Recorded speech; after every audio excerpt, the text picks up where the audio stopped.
Bueno, en este contexto de incendios forestales, del mayor desastre forestal de nuestra historia que dijo la Presidenta de la República, tal vez puede sonar un poquito complicado hablar de cultura, como algo menor, o sea, que acá necesitamos otras cosas, que vamos a estar gastando plata en cultura. Bueno, es una de las preguntas que le vamos a hacer al ministro ¿se puede llamar ya ministro Ernesto Tone? Ministro de Cultura, ¿no es cierto? Sí. Aunque el ministerio todavía como tal no está en el Senado, en el segundo trámite. Claro. ¿Cómo está? Muy bien. Ahora, me decía recién fuera de micrófono que justamente de alguna de las zonas afectadas por los incendios, las actividades culturales que estaban programadas, los propios alcaldes le piden que no las suspendan. Así es. Es más, un detalle, hace pocas semanas me llama el alcalde de Melinca, que he estado 2 veces, y nos pide que por favor reactivemos el turismo. Acuérdate, fue el epicentro del último terremoto. Claro. O Dichato, que usted recordará que también. Y ahora nos está pasando lo mismo en Valparaíso cuando están los incendios las semanas pasadas, y en la región del Maule, que yo voy de hecho el viernes, a 2 actividades del Plan Lector, y en O'Higgins.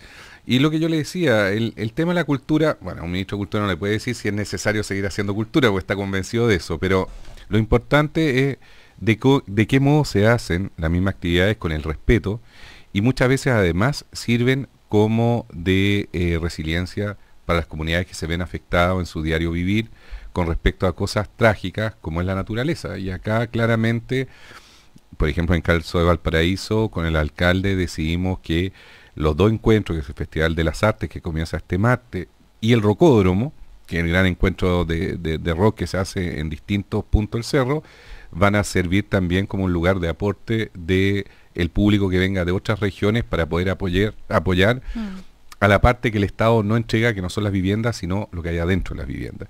Entonces yo le diría que el momento de encuentro de la cultura sirve para ese efecto solidario que se produce en cualquier sociedad cuando se junta la comunidad en torno a ciertos valores y ciertas tradiciones. Ministro, ¿qué significa contar con un ministerio? ¿Cuál es la diferencia, no es cierto, que va a tener con el Consejo Nacional de las Artes, de la Cultura y las Artes?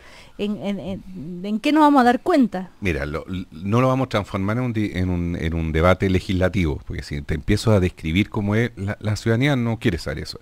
Hoy en día todo el mundo habla del ministerio, los medios de comunicación, los senadores y diputados ya hablan del ministerio, y la verdad es lo que tenemos es un consejo. El Consejo Nacional, que solamente ve los temas de fomento de las artes, economía creativa y patrimonio inmaterial.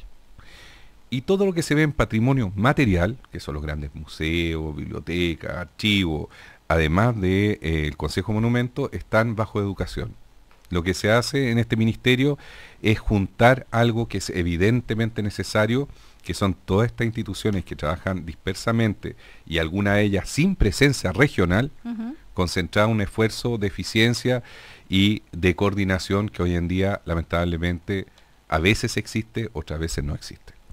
Ahora, esto de cuando uno habla de cultura desde el punto y escucha a los artistas, sobre todo a los representantes del mundo de la cultura, muy críticos siempre con las institucionalidades de la cultura, de los fondos concursables, que participar en ello es casi como un laberinto de papeles que hay que realizar, que mucha burocracia, que no se entregan los fondos como debe ser, que se cierran los teatros. Hay mucha crítica siempre y usted en particular las ha sufrido, no, pero sufrido no, uno se acostumbra. Se acostumbra. El mundo de la cultura le gusta la crítica porque es político, toda actividad en arte es político, así que no es más que antes. Lo que yo le diría es que hay mucha desinformación y también hay mucho voluntarismo en negar algunas cosas. Tanto que se habla de los fondos cuando nace el Consejo, el 2003, era 70% del presupuesto, hoy día es 19%. O sea, cuando hablan del fondar, la fondarización, es una herramienta más de las 40 que tenemos. Lo que se ha hecho es focalizar 2 cosas y por eso hoy en día hace más eco estas críticas. El 75% de todos los recursos del Consejo, que son cerca de 118.000 millones de pesos, van a regiones. Y eso claramente se nota en la región metropolitana porque nuestro foco ha sido equidad territorial. Entonces yo puedo entender que hay ciertos emprendimientos teatrales privados que se han hecho en Santiago, que por lo demás omiten la parte que en los últimos 5 años recibió financiamiento basal. Los 3 teatros que han cerrado durante 5 años recibieron fondos, más de 50 millones al año, para poder mantenerse. Uno de esos teatros este año no postuló. Pues estos no son fondos concursables, son líneas estratégicas. ¿Cuál? Teatro La Palabra. Y desde el 2015 que yo me he juntado con el director. Entonces, lo que yo también soy cuidadoso es que no usamos los medios para conversar. A mí, todas las personas que han venido me tocan la puerta, no los mando con un asesor, me junto con ellos, vengo de este mundo, por lo tanto entiendo esa necesidad. Sin embargo, acá claramente hay que entender que estamos de acuerdo que los recursos uno quisiera que fueran más. La cultura, igual que la ciencia, necesita recursos, ¿ya? Y acá hay un compromiso, y hemos crecido 32% en el presupuesto en estos 3 años, pero nunca es suficiente. Sin embargo, al igual que en cualquier política pública, es importante entender que uno focaliza y jerarquiza y prioriza donde hay más necesidades. Entonces, cuando uno tiene 10 compañías, nosotros creamos una línea y estamos financiando al Ictus, al Teatro El Puente, a la Sala del Cidarte, que se ocupa de todos los actores que no tienen donde sobrevivir, y en regiones tenemos más de 7 teatros que son financiados. Pasamos de 0 financiamiento a 11 espacios de las 31 que reciben fondos basales. En eso efectivamente se prioriza, y como el 70% va a regiones, porque antiguamente claro, había un centralismo, entonces yo le diría que hay que cuidar un poco las críticas porque son entendibles, pero es con falta de conocimiento del contexto general del país. Y lo que se ha hecho es focalización de políticas públicas, y ahí lamentablemente uno tiene que priorizar. El ministro de Cultura conversando con nosotros. Hay una serie de actividades que ustedes tienen particular interés en difundir, ¿verdad? Ahora en el verano, por ejemplo, estos conciertos de verano en homenaje a Violeta Parra, en Arica, por ejemplo. Sí. Claro, son los 100 años de la viola, la gran viola. Estamos hablando más de 350 eventos a lo largo del año. Algunos son conciertos, otros son exposiciones, otras son ferias, otras son encuentros. Pero uno tiende a olvidar, porque está desde una mirada muy centralista, que en enero el espacio es ocupado por Santiago Mil, que hace un tremendo festival. Me tocó ir a ver un par de obras, y la verdad es que es un gusto poder ver obras de gran calidad. Pero en Santiago, la semana pasada, inauguré otros 2 festivales, que el Santiago Off, que es el Santiago Teatral más independiente, y el Entepola, que es el Teatro Popular Comunitario, que lleva 31 años. Sí. O sea, nace el año 2000.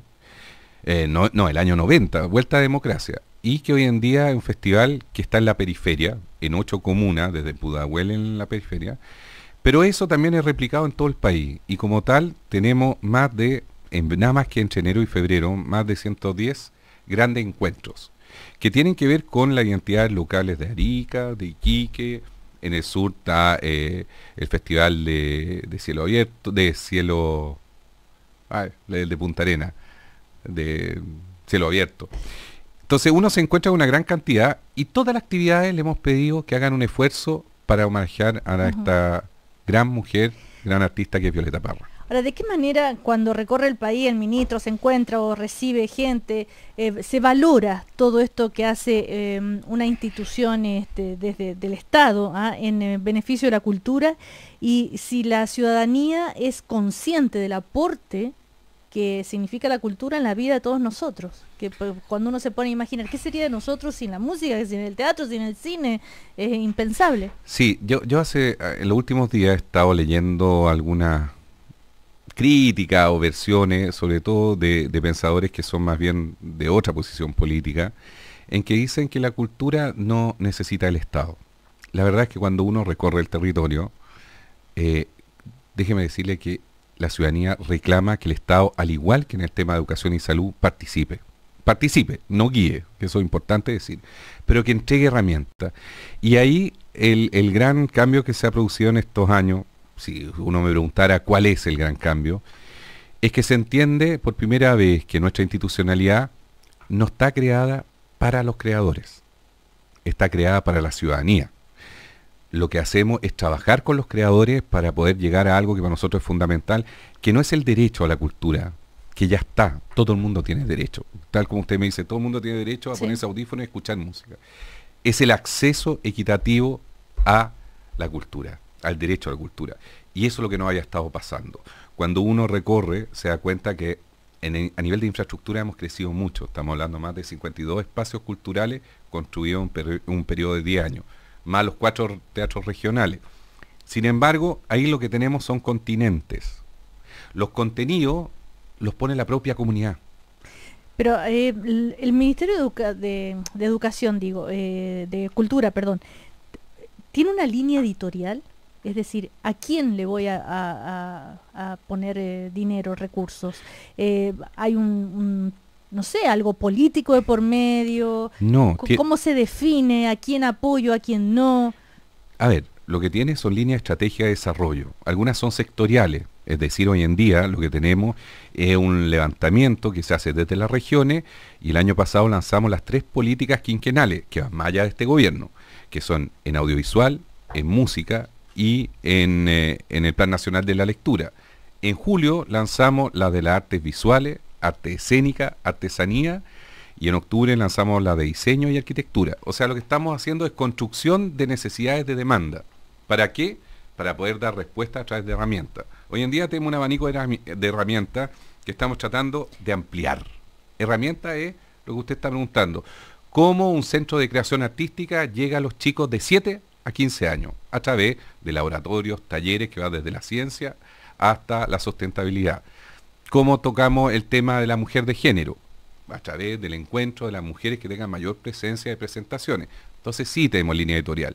Pero cuando hablamos de línea editorial no es dirigismo, es buscar cuáles son las brechas dentro de la sociedad para poder debatirla a través del arte y la cultura. Pero mucha polémica causó, por ejemplo, cuando se suspendió una presentación en el Museo Valparaíso, ¿fue? No, en el CENTEX. En el centro de extensión del Consejo. Por razones de que, no sé, la versión es el ministro encontró que esto era muy pasado para la punta, que era de mal gusto, en fin, y se acusó de censura y todo lo demás. No, a ver, primero, los ministros no estamos viendo qué es lo que se hace en cada uno de los espacios, porque si no, de verdad nos volvemos locos. Lo que uno hace es trabajar con equipo. Estamos hablando de 1.100 funcionarios que toman decisiones de jefe de departamento.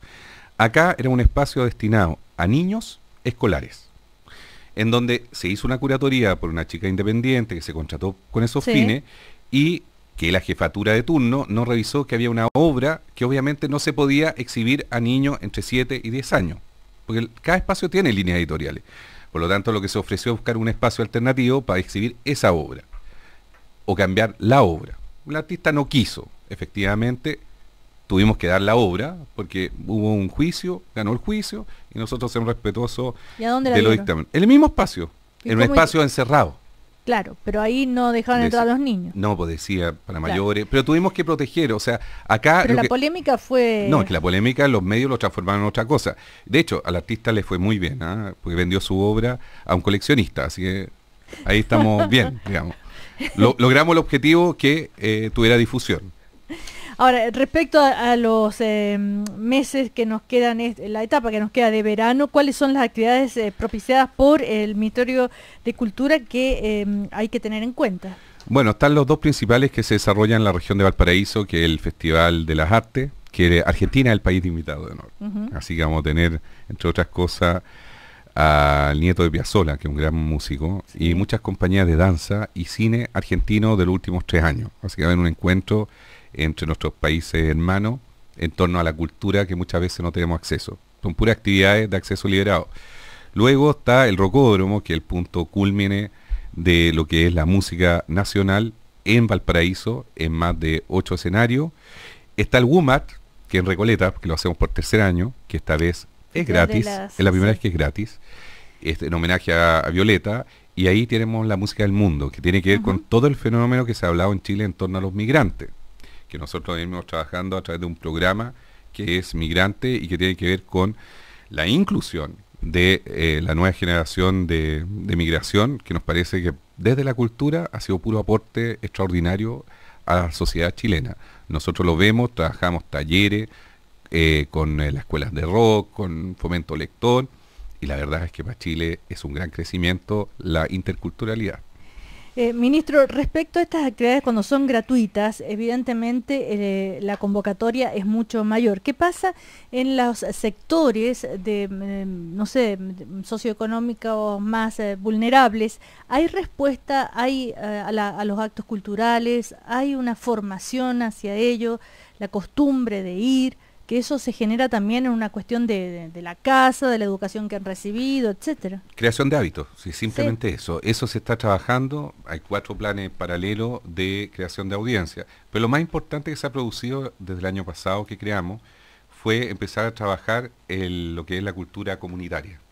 Es decir, una de las falencias que tenía nuestra institucionalidad, porque lo dejaba en manos de desarrollo social, era no entender que el tema comunitario de base, que son las asociaciones que se van creando, muchas de ellas tienen fines culturales. Estamos hablando de radios comunitarias locales, canales de televisión, canales informales de televisión, pero sobre todo un trabajo de base que tiene que ver, muy femenino, vamos a ver, es matriarcado 100%, que son mujeres que desarrollan todas las actividades justamente para acercar a los más chicos a tener una apreciación de lo que es el desarrollo integral de la vida de un chico. Y ahí es fundamental la cultura, porque es lo que te crea finalmente los hábitos para integrarte a una sociedad de manera libre, pero participativa. Uno podría decir, ¿qué es cultura? Todo. Claro, porque cultura es todo. Todo.